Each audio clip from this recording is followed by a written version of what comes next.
Здравствуйте, друзья мои! Не раз и не два приходилось мне слышать от молодых людей упрек в сторону христиан в том, что наша религия — это на самом деле вера слабаков. Только слабаки ищут Бога, только те люди, которые потерялись в этой жизни, утратили себя, не могут контролировать свою жизнь, взять ее в свои крепкие, мускулистые руки. Только им нужен Бог, только они, собственно, и ищут какого-то утешения в религии. Вера не для сильных людей. Сильный человек в церковь никогда не пойдет. Сильный человек никогда не обратится к Богу. Он просто не нужен. Зачем мне Бог, если я сам в состоянии управлять своей жизнью? Я сам чувствую ее пульс, я знаю, чего я хочу. И использую все средства и возможности, чтобы добиться успеха. Правы ли эти люди? Об этом можно, конечно, долго рассуждать, но в том, что они не оригинальны, это уж правда, потому что неоднократно в истории христианства именно этот упрек нам и бросали в лицо, в том, что мы, собственно, люди слабые, неудачники, потерявшиеся в этой жизни. И среди людей верующих вы найдете довольно много таких немощных, слабых.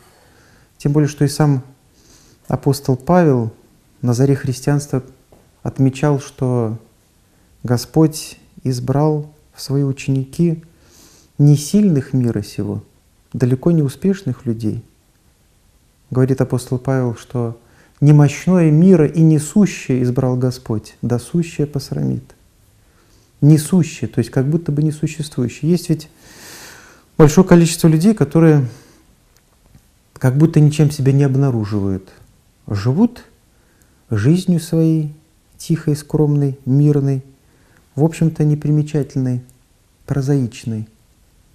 И вот так получается, что благовестие Христово, истина откровения дана именно этим людям. Но не в этом дело, друзья мои, а в том, что неоднократно мне приходилось сталкиваться самому и в своей жизни, и в жизни своих друзей с тем, как рушится эта вера в собственную силу. Ведь это именно вера, это некоторая религия, уверенность, мировоззрение, мироощущение. Рождается оно вполне естественно в подростковом возрасте на пике здоровья. Ведь вы знаете, друзья мои, что гордость — это болезнь подросткового периода. В общем-то, безобидная, если она, конечно, не перекочует потом во взрослое состояние. Из чего она исходит?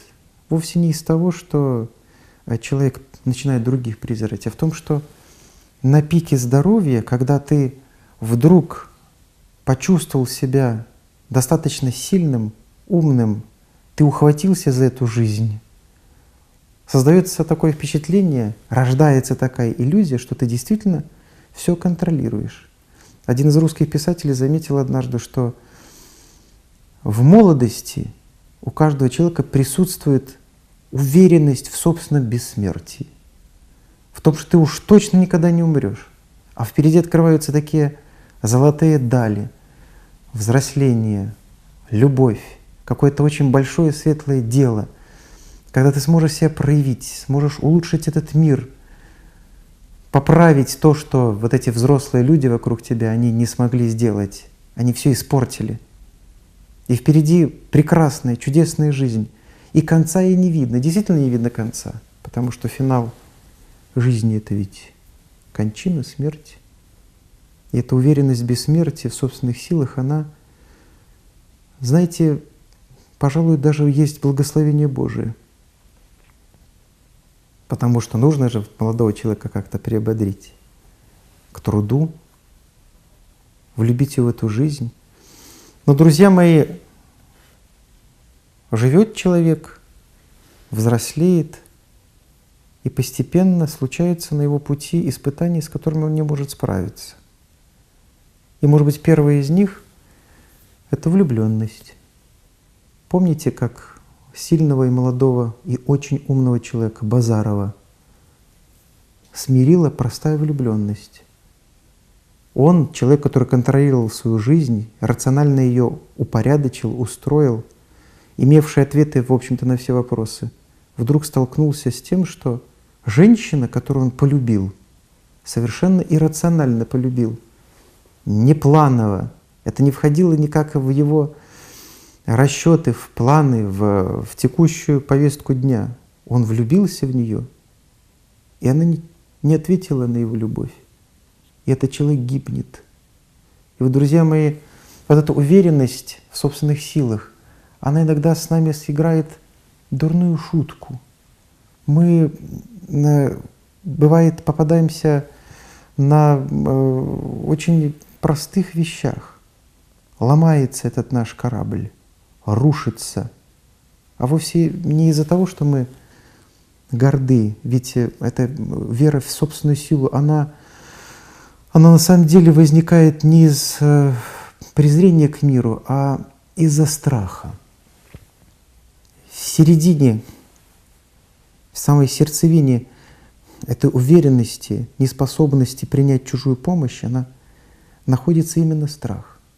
И вот, друзья мои, христианство, как это ни странно прозвучит, это вера сильных людей, по-настоящему сильных. Потому что человек, который следует за Христом, он несет крест свой, он знает, что ему в жизни придется очень больно. И ему нужна будет помощь близких людей. И он учится эту помощь просить. Ведь неоднократно в Евангелии мы слышим слова, которые так не нравятся сильным людям. «Просите, и дастся вам. Стучите, и вам отворят». Но как это просить? Это же стыдно. Это же неприлично для сильного человека просить. Тем более, ладно, у Бога мы можем это себе представить, но у близких людей это совсем никуда не годится. И вот, друзья мои, начинать нужно смирять себя, может быть, в хорошем смысле этого слова, то есть возвращать себя к реальности, тем, что научиться просить помощи хотя бы у близких людей. Ведь у каждого сильного человека, у человека, который мнит себя сильным, есть немощи, в которых он сам себе, бывает, порой стыдится признаться. Он требует помощи, он ищет ее, но боится просить, потому что стыдно просить сильному человеку.